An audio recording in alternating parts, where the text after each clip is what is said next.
This video clip is about PCs for our health and happiness. This video will make more sense if you have already reviewed the 4 200-word documents. The first one, what led me to start the business. Second, business goals over the next 6 to 12 months starting on Tuesday, 7th of January 2020. 3. How will $100K help me achieve my business goals? And finally, the fourth one, impact on the community.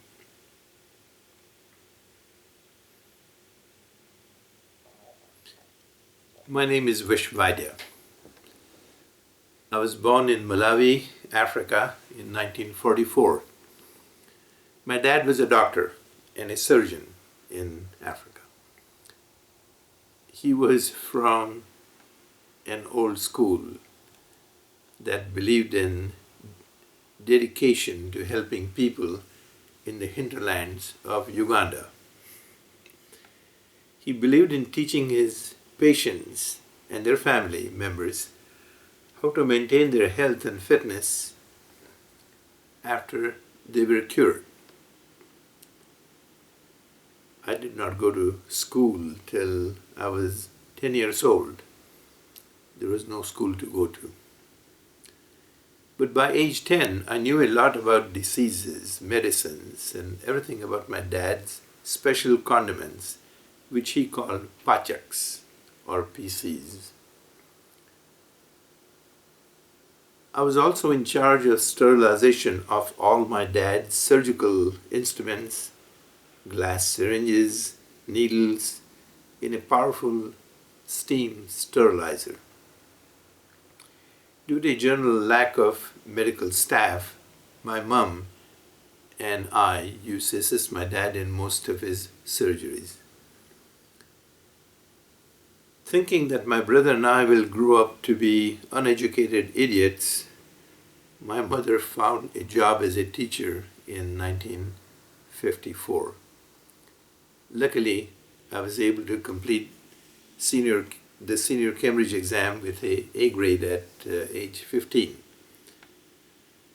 As a result, I got a full scholarship to do medicine at the Makerere College in Kampala, Uganda. But I told my dad, Dad, I would like to be an electronic engineer first at University College Nairobi in Kenya. I could become a doctor anytime. Unfortunately, my dad died in an accident in Cork, Ireland, where he was teaching obstetrics using his vast experiences in Africa. He was very popular as an instructor, teacher, lecturer. But unfortunately, he died in an accident in Cork in 1963. So I never became a doctor.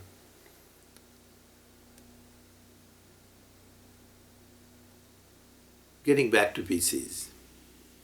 In addition to regular Western medicines, our 2 servants always maintained my dad's large garden with many medicinal plants in it. He had taught me how to prepare his special 8 PCs with the high quality he demanded. He used to order any additional ingredients he required for the production of his PCs from Sultan of Zanzibar's private gardens. These gardens exist even today. They're kind of broken up into smaller pieces. I went and visited them a couple of years back.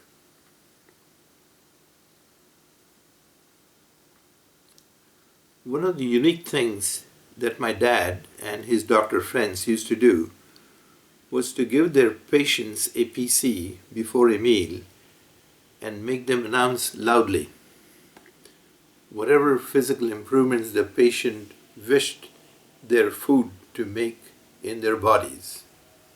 It was quite a unique method of announcement.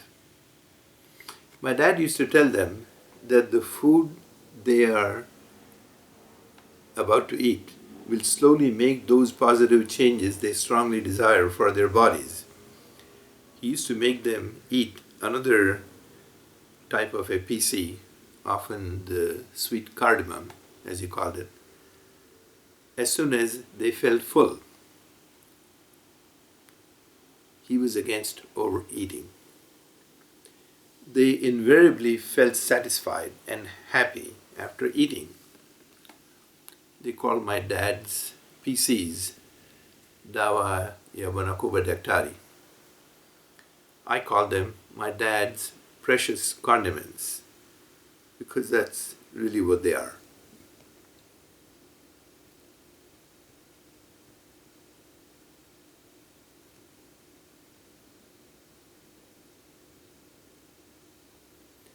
I used to ask my dad, why and how do PCs work? And why do the patients feel satisfied and happy after eating them and following your unique routine of announcing loudly what they wish to happen to their bodies by eating the food? And how could they possibly maintain their fitness level later on when all the PCs they had were gone? My dad used to give the patient and his families, free of charge, a gift of many of his PCs.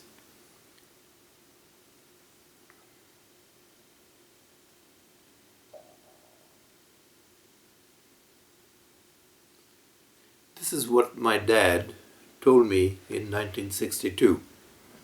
I remember it very well, very clearly. Our bodies function, he said, our bodily functions are controlled by trace levels of biochemicals. External trace level biochemicals also have wonderful effects on our body. Our bodies are very smart. Defenses are set up for what might follow after the detection of an unwanted biochemical, and initiation of welcoming glandular secretions in readiness to accept what will follow a detectable biosignal, which is considered to be good.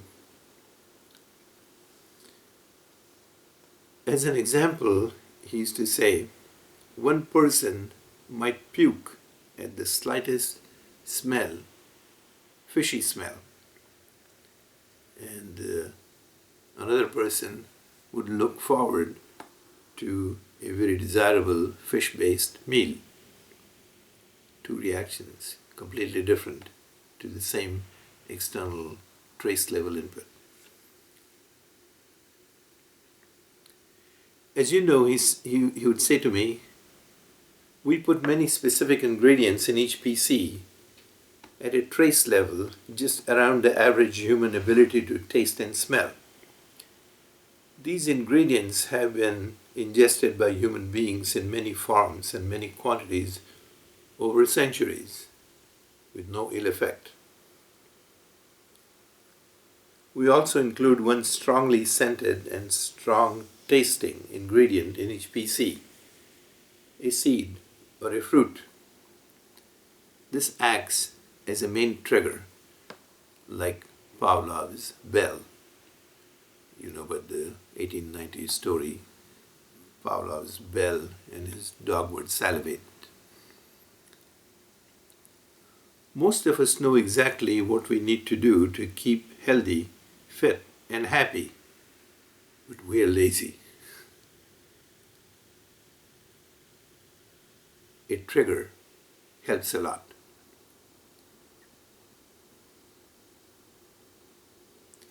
Eat lots of vegetables, fruits and seeds.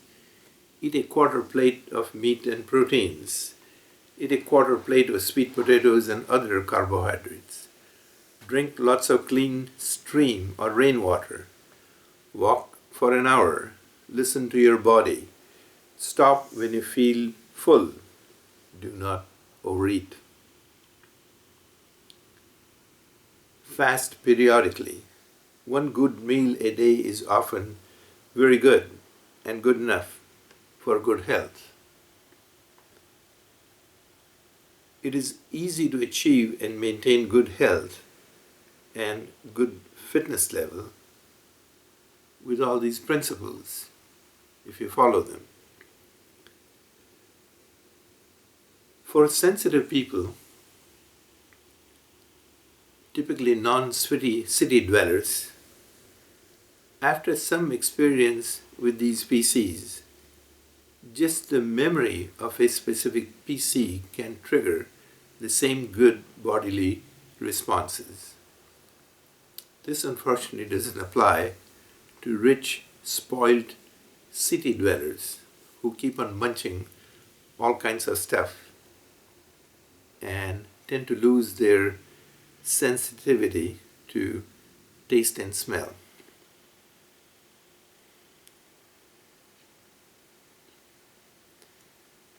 Fast forward to year 2000. I'd made considerable amount of money with my Ontario-based consulting company, 3V Consultants, my three initials, VVV. I completed 3 large projects for the Canadian Broadcasting Corporation and made even more money. In 2003, CBC's senior management said to me, "Vish, how about joining us as a senior program manager? We can't afford your consulting fees." I ended up managing CBC's pandemic response preparedness for SARS, the swine flu, and other potential pandemics. CBC was a treasure trove for me of knowledgeable people and lots of reference material related to health and well-being. I retired at age 65 and dedicated myself to working on PCs because PCs are new to North America and I could make millions of people healthier and happier with what I know. If I could manufacture PCs inexpensively and sell them even to just one client, McDonald's, which served 40 million guests every day in 2008, then the market for me would be gigantic. The impact on the community would be very positive and possibly paradigm changing. But I had to work and do many things first before I could make this idea work. I spent the past 10 years traveling in Malawi, Kenya, Uganda, Tanzania, Zanzibar, India, Greece, Turkey, the West Indies, Hawaii, Peru, Costa Rica, Panama, Cuba, Dominican Republic, Australia, and New Zealand. I've set up contacts and sources for all of my dad's trace ingredients, analyzed some, tested them myself, and with people from different cultures with positive results. I know that I can manufacture at least 4 of my dad's 8 PCs reliably in very large quantities to match any demand.